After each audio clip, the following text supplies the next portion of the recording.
It's the Real News Network. I'm Sharmini Pires coming to you from Baltimore. A train blast in St. Petersburg has killed 10 people and injured at least 20 to 30 others. The attack coincides with the visit of President Vladimir Putin to the city. Russia has been on a particular alert against Chechen rebels returning from Syria, where they have fought alongside the Islamic State. This is not the first time there has been an attack on transportation in Russia. Now joining us from Williamsburg, Virginia to discuss these attacks and its implications is Larry Wilkerson. Larry is the former chief of staff for the U.S. Secretary of State, Colin Powell, currently an adjunct professor of government at the College of William and Mary and a regular contributor here at the Real News Network. Thanks so much for joining us, Larry. Good to be here, Sharmini.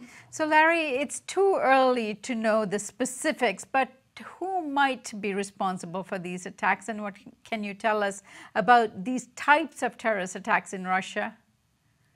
I think the most likely suspects probably are what is being reported, at least somewhat in the media, and that is ISIS. And the rationale will be because of Russia's operations in Syria against ISIS.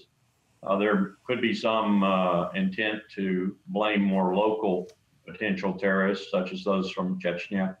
But I suspect it'll be aimed at ISIS, if not for real reasons, for political reasons. And as I said in the introduction, this is not the first time this kind of attack has happened in Russia against transportation, and it is suspected at the moment that these attacks might be Chechens who are returning from Syria, who's fought alongside the Islamic State. Explain that dynamic for us. I think we forget sometimes, Sharmini, that Russia, even during the time it was the Soviet Union, had great trepidation about, I could say even fear about its southern borders.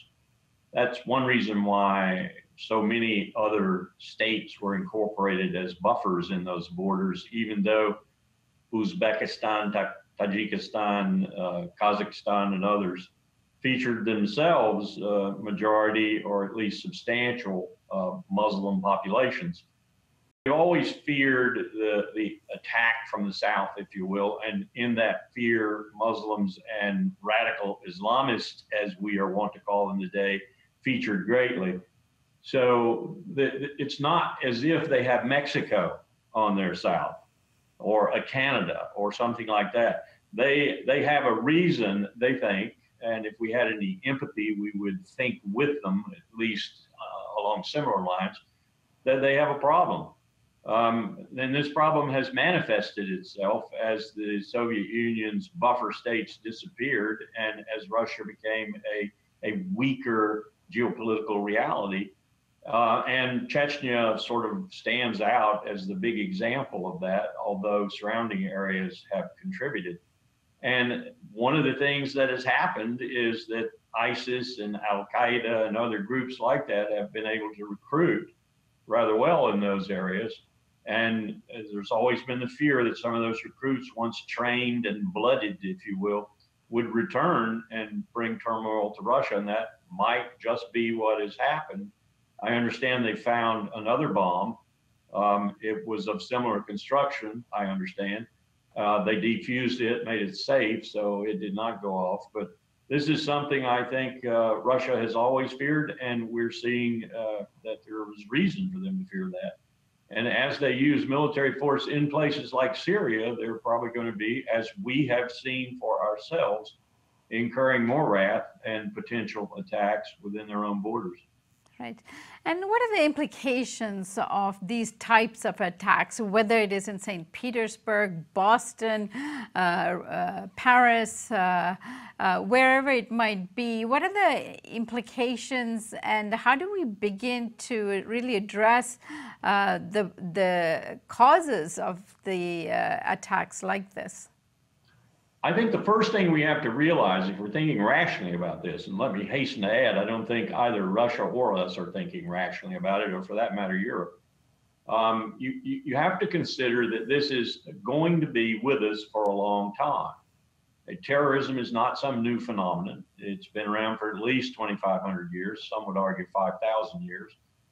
It is finding very fertile ground right now, as you suggested in your question, by the fact that the peer powers, the powers with the money, the powers with the lifestyle, the powers that can go get a clean drink of water out of a faucet in the kitchen, the powers that have plenty to eat, and so forth and so on, regardless of our poverty, we're a lot better off, say, than many people in the world.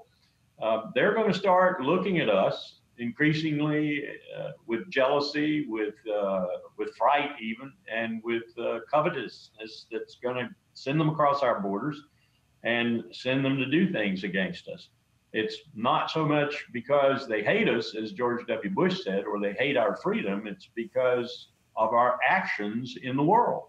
In particular, our actions against them, whether they be Al-Qaeda, Jamaat Islamiyah, or any other, Abu Sayyaf in the Philippines, for example.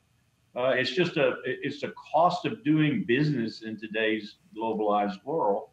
They have a lot of capability. We now have 2 non-state actors, as I understand it, that have drones, for example, RPAs, remotely piloted aircraft, that are armed. One of them, Hezbollah, has actually used them on the battlefield. But let me hasten to add, too, that we are spending billions of dollars collectively, and the United States leads the way, on a threat that very arguably, the data supports it completely, is not only not existential, it has the potential to actually harm one of us, kill one of us, for example, about like a lightning strike does. And yet we are spending trillions of dollars, and we are giving the military industrial terrorism complex a new lease on life, an incredible lease on life. And the secrecy and the civil liberties usurpation that we are accomplishing along with this huge expenditure of money is undermining our democracy, whether we're in Europe or we're in the United States, or even in an authoritarian state increasingly like Moscow is. We are undermining the state as it currently exists. And let me also add, that is the purpose of the Zawahiris of the world, of the formerly bin Ladens of the world. That is the purpose of some of these more clever organizations that are taking on peer powers, in our case, a superpower, and doing damage to them. They want to undermine our democracy. Not because they hate our freedom, not because they hate the way we live, but because of our actions in the world. And because they feel like that if they were to take over and impose whatever code it is, take ISIS, for example, on the world, it'd be a better place, certainly a better place for them.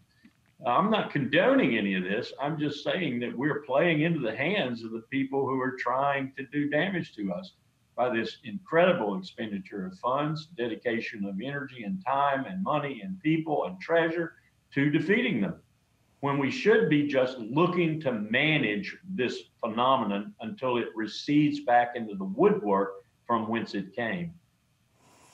All right, many thoughts there. I thank you so much for joining us today, Larry, and looking forward to our ongoing discussion on the issues of undermining our democracy. Thank you so much. Take care, Sharmani. And thank you for joining us here on the Real News Network.